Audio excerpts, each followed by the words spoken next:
yang ada nisan-nisan, ada di satu tempat lain yang berserakan. Artinya semua, kalaupun di kawasan ini terdapat satu wajah batu nisan, berarti pada seluruhnya terdapat banyak nisan-nisan seperti yang kita lihat tadi.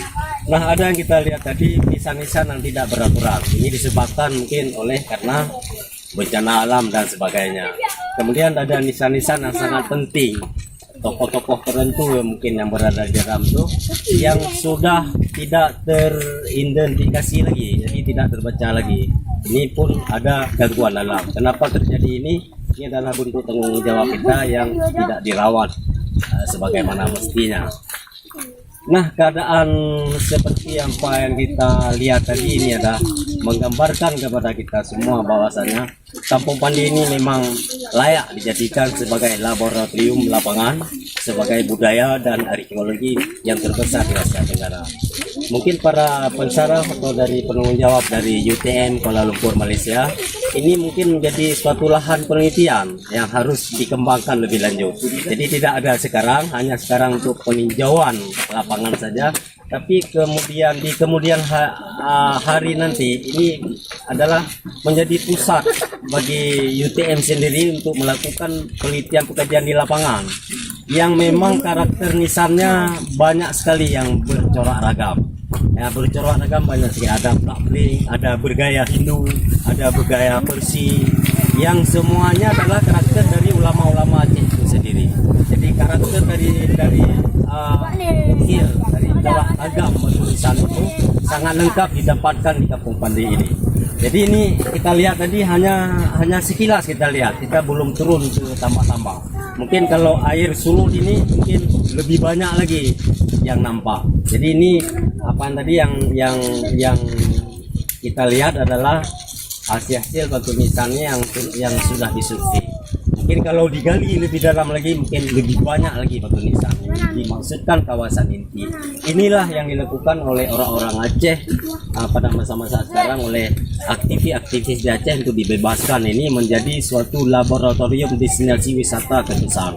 Ini sangat disayangkan. Kenapa? Mungkin ada pertanyaan kenapa bisa terjadi begini, bengkalai begitu saja tidak dirawat.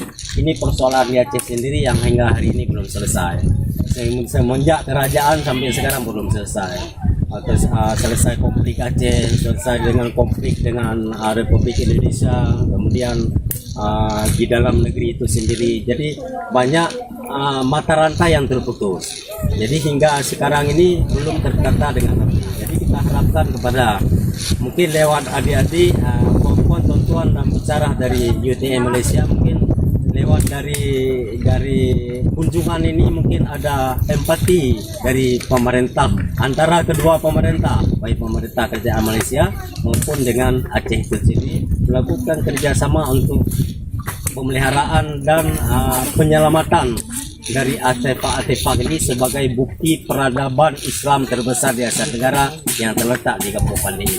Jadi apa yang kita lihat tadi hanya simbolis apa artinya kita menambah sedikit wawasan bahwasanya apa yang kita baca-baca kemarin baik di dalam negeri maupun di luar negeri, kita lihat kenyataan yang berserak, ribuan batu nisan sekarang berserak di Kampung Pandi, bukan isapan jempol belaka, tapi inilah betul-betul realita yang terjadi di lapangan. Artinya ini adalah menggugah hati para pemerintah kita untuk merawat ini demi generasi muda, demi anak cucu kita sekarang ini lebih mengetahui identitas keislaman Nusantara, lebih mengetahui identitas dari kebangsaan suatu peradaban bangsa yang sangat tinggi.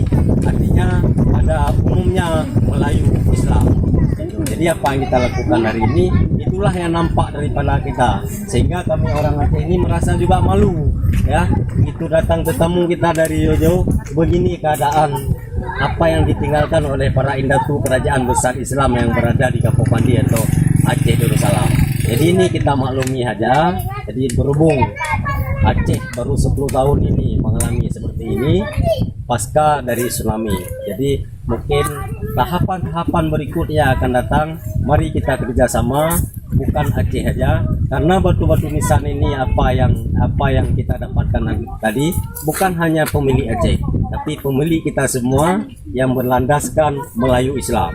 Jadi karakternya memang asli dari Melayu, para Melayu kuno, Melayu kuno yang terukir di batu nisan itu. Jadi batu nisan yang kita lihat di Kampung Pandi, sebagian yang sudah tertata dengan rapi, yang sudah dibuat identifikasi seperti Putro Hijau dan komplek makam kandang berapa tadi. Jadi itu saya kira itu. Tapi inilah pekerjaan yang sangat besar di hadapan kita. Di hadapan para pakar-pakar, para pemburu ilmu arkeologi. Ini sangat terbuka untuk penelitian dan pengkajian. Nah, kita lihat tadi begitu berserakan, sedih kita. Jadi inilah realita yang sekarang terjadi di hadapan kita. Semoga ini menjadi emansipasi kita, menjadi inspirasi kita untuk kita bedah semua apa yang tersebar di Kampung Pandi. Mungkin ini yang kesimpulan apa yang kita dapatkan hari ini, kesimpulan apa yang kita pilih di lapangan sebagai laboratorium budaya, khususnya arkeologi dan peninggalan warisan Melayu Islam di Asia Tenggara. Demikian yang dapat saya sampaikan.